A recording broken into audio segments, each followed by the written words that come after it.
Welcome back, everybody. My name is Tim. This is another Real Ideal Gear review, and today we're looking at the Swordfish from Zelos, the Ember edition, which has the full lume dial. And you guys know, if you've been watching my channel at all, I love full lume dials. I do love full lume dials that have a little something more to it than just a full lume dial. So I'm not just a plain, if it's a full lume dial, I'm in. But this one has so many other things that go on with this watch that I really, really appreciate. I really enjoy this watch. I think this is an outstanding design, but there is one fly in the ointment with this watch. And to me, this fly in the ointment is kind of important, especially since you're paying for it, right? So let's take a look at the 5 things we typically go through, which are size, fitment, finish, accuracy, and then legibility and lume. So overall size of this watch is your typical dive dimensions. You have a 40 millimeter wide case, you have 12 millimeters high off the wrist, and you also have 20 millimeters between the lugs, which I think is great for strap changes. You have quick release spring bars on the bracelet that you get from Zelos, so that swap out to other things is very fast as far as taking the bracelet off and on this watch. The fitment of this watch is excellent. You have adjust on the fly clasp, you have screw in links. Both of those things together make this watch an easy fit, I think, on just about anybody's wrist out there. The overall size and fitment, I think you're talking about kind of the middle of the road. So anywhere from, you know, if you have moderately small wrists to moderately large wrists, I think this is an easy no-brainer. If you have extra large wrists or extra small wrists, you may want to consider the size of the case and the height off the wrist as well. But the proportions of this watch are outstanding. The size of the crown itself, a very good size for as far as grabbing the crown, unscrewing it, because it's a screw-in crown, unscrewing it, making whatever adjustments you need, and screwing it back in is like butter. There is no grittiness whatsoever. It grabs the threads very quickly and screws down watertight and no problem whatsoever. Water resistance is 200 meters of water resistance, which is the typical for Zelos dive watch style watches. So that fits great. Let's talk about finish. This is where Zelos is just known for their finish job on all of their cases, on the bracelets, the dials. The dials themselves, I think, this is a lot like Signum. The dials, I think, are just so well done. And so when you look at this Ember edition, you have obviously the kind of yellow-orange. I don't know if it's yellow, if it's orange. When you lume this up, when you put the light on there, it's definitely a bright orange, but then it kind of fades into this kind of duller yellow, almost a light orange color. So it has this light quality to it that I think is just fantastic. It really fits the Ember theme overall. And when you talk about the Ember theme, you've got these blacked out handset, you've got the blacked out hour markers, and that's kind of, I think, emblematic of when you watch a fire that gets down to the coals or the embers of the fire, and you have dark charcoal pieces and you have other pieces that are glowing orange or yellow if they're really hot. This watch kind of, I think, exemplifies that whole situation. So I love the color contrast that are at play here. The bezel itself is a great bezel. The numbers on there, easy to read. They're in black on the same color matched bezel. So overall, I think that the colorway of this thing is fantastic. Now, if you take a close look inside the bezel on the outside of the sapphire crystal, which, by the way, is a flat sapphire crystal with AR coating, you're going to see a dodecagon. And each flat surface lines itself up perfectly with each hour marker. Another great touch. And again, this is what Zelos is known for. You have vertical brushing on the side of the case. You have circular brushing on the top of the lugs. You have a little bit of polish on the inside of the lugs, a little bit of polished stainless steel on the top of the case, just right around the edge of the bezel, just enough to give a little bit of a flare. Again, going back to that whole Ember experience, that whole campfire experience, you get these little flashes of light here and there. It's outstanding. Overall, though, it's more of a tool watch.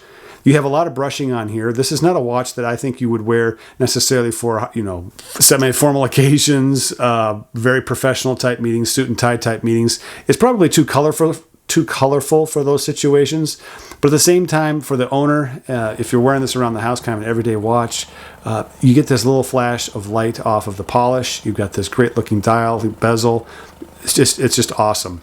Now, if you take a close look at the bezel, you're going to see some of these sectional, not flat pieces, but sectional rectangular sections that go around the edge of the bezel. If you bring that down over the 3 o'clock side along the crown guards, you're going to see that pattern kind of finds its way down on the edge of the crown guard. And to me, this is another great little unity between the bezel and the side case of the watch. Just kind of flashes light just a little bit differently between those sections of the bezel. You get a little bit of that angled look around the crown. But if you go to the 9 o'clock side, it's a smooth radius. So you get this contrasting on both sides. It's just fantastic design overall. Now, you have the blacked out hour markers, blacked out handset, blacked out second hand, but if you take a look at the date wheel, this is where the issue is in my opinion. If you look at the date wheel, it is a black date wheel with white numbers on it, and it's nearly impossible to see. Even when I put my glasses on, and this is a 2-digit date for this month, and it's just harder to see even with the glasses on. I think if they had color matched the date wheel and put black numbers on there, I think you'd have more success in reading this than with the white on black. To me, it's just kind of the one thing they could have kept, I don't know, unified throughout the whole dial and everything would be that color matched date wheel. However, I do get that they're looking for a black, hour marker match up with the date window. So I get that, because you don't lose track of the 6 o'clock hour marker because of the date window. So I get it. It's balanced. Aesthetically, it's great. Functionally, I don't think it works. And functionally, this is where I have I'm kind of a function guy, pretty high when it comes to the date side, especially. So for me, the date window is kind of a ding for this watch, probably the only ding for this watch. So when I showed this watch to my wife, she looked at it and said, "Oh, that looks like an egg yolk." I said, "Egg yolk? It's too orange for that." She says, No. What about those farm-raised eggs? When you crack them open, they have kind of that really rich yellow, almost orange color to it. It's like, all right. Yeah, that actually is a very good description. So when I look at this watch, I can't help but think now of an egg yolk color. They call it an ember, and I get it. But to me, I think this might become the egg yolk watch, but we'll see. On to accuracy. Accuracy is an NH35, no issues, well within spec, great quality control from Zelos when they send these out. I haven't had any issues with any of their watches, and I believe all of them.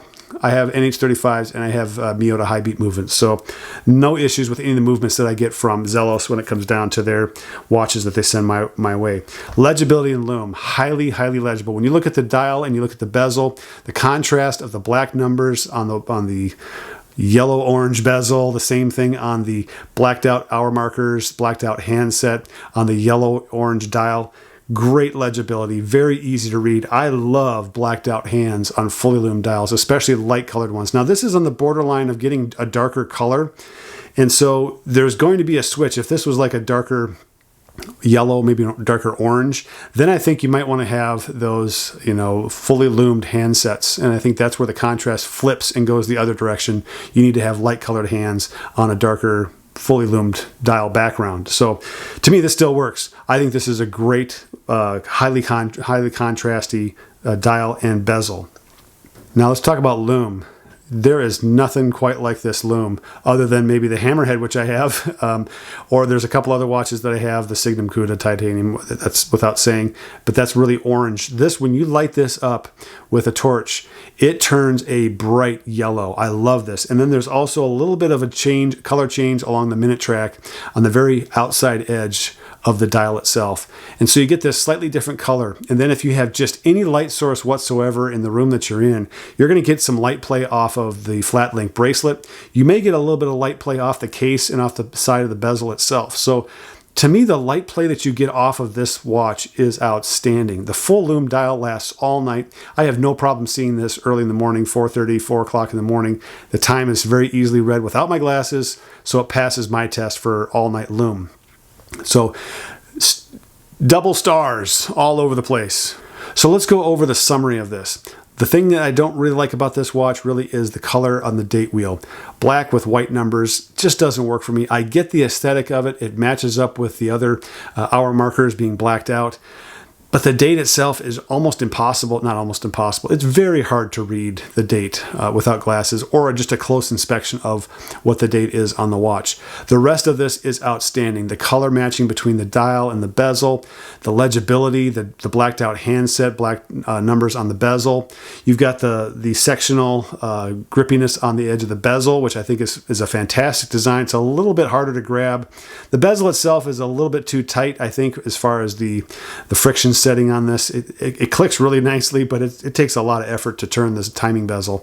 The case design is awesome. The brushing on this is immaculate. You have just a little hint of polish everywhere else. The crown is easy to grab onto and manipulate for changing the time, screwing it down, that kind of thing. Even on the wrist, I think you can do that. And then you have an on-the-fly adjustable clasp. I love on-the-fly adjustable clasps, and this one is no exception. So the overall package of this watch is outstanding. What's the overall score? 9.6 6 out of 10. The date window and the bezel, yeah. Their preferences, I get the design feature of the date window, but the bezel itself really is just too stiff. It needs to be loosened up. Whatever they got going on in there, it just needs to be a little bit looser than it is right now. So there you go. Put your comments down below. What do you think of the Zelos Swordfish Ember? And do you have any Zelos watches of your own? What do you have? How do they compare to this one? Are you interested in getting these on the open market, on the secondary market? Because they're sold out right now, unfortunately. And that's kind of the way it goes with Zelos. They sell out fairly quickly. So put your questions and comments down below. Also, don't forget, I have an online store with some watches that are for sale. Check those out. About once or twice a month, I go through and lower prices on watches until they're sold. Certainly, I'm going to get to a point where they may be too cheap for me to sell them on the online store. I may just give them away to somebody. So, but check the online store, realidealgear.com. And again, my name's Tim. This has been another Real Ideal Gear review, and we'll catch you guys next time.